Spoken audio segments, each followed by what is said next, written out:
So matapos nga po ng kontrobersyal na laban sa pagitan ng current WBA Lightweight World Champion Gervonta Tank Davis at WBA Super Featherweight World Champion Lamont Roach Jr., ay nagsalita na nga po ang ating pambato na si former Featherweight World Champion Mark Magnifico Magsayo, sa pamamagitan ng kanyang official Facebook page. Ayon kay Magsayo ay kahit sino daw kala Tank Davis, Lamont Roach at Hernandez ay papalag siya basta hindi lang siya dehydrated sa timbang.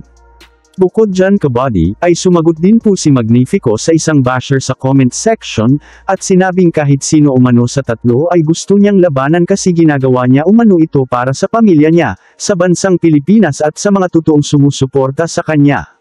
Madaming fans naman ang nanghihinayang dahil matapos ng ipinakitang performance ni Tank Davis, ay napagtanto ng mga ito na kaya daw pala talagang talunin ni Magsayo. Kung atin po kasing matatandaan ay si Magsayo po ang nagsilbing emplacement fighter para kay Lamont Roach, yung tipong kung sakaling hindi tumuloy si Roach ay si Magsayo ang papalit bilang kalaban ni Davis. Ganun pa man ay inaasahan po na magkakaroon ng rematch sa pagitan ni Davis sa throat sa lalong madaling panahon. Pero kung babalik si Roach sa 130-pound super featherweight division, upang depensahan ang kanyang titulo ay walang duda po na napakagandang laban din talaga nito para kay Magsayo. Sa kabilang banda naman mga kabady, ay naglabas nga po ng reaksyon ang mga superstars ng boxing sa naging laban. Kung saan lahat ay binati sila Roach at si Davis, ayon sa 2-division undisputed world champion Terence Crawford, ay kailanman umano ay hindi pa siya nakakita sa sports ng boxing na lumuhad ang fighter, tapos hindi tinawagan ng referee ng knockdown.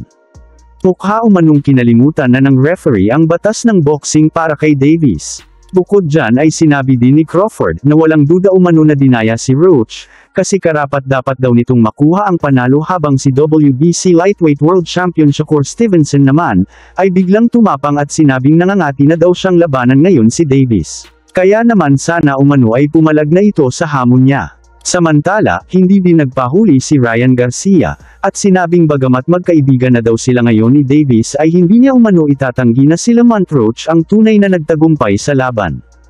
Mukhang malaki lang daw talaga ang tinalpak ng referee pabor kay Davis kaya nawala na sa isip nito, natawagan ng knockdown ang manok nito. Kung mahilig ka pala sa mga usapang sports kabady, ay please pahit ako ng like at subscribe button, malaking tulong na po yan para sa aming mga content creator, maraming salamat.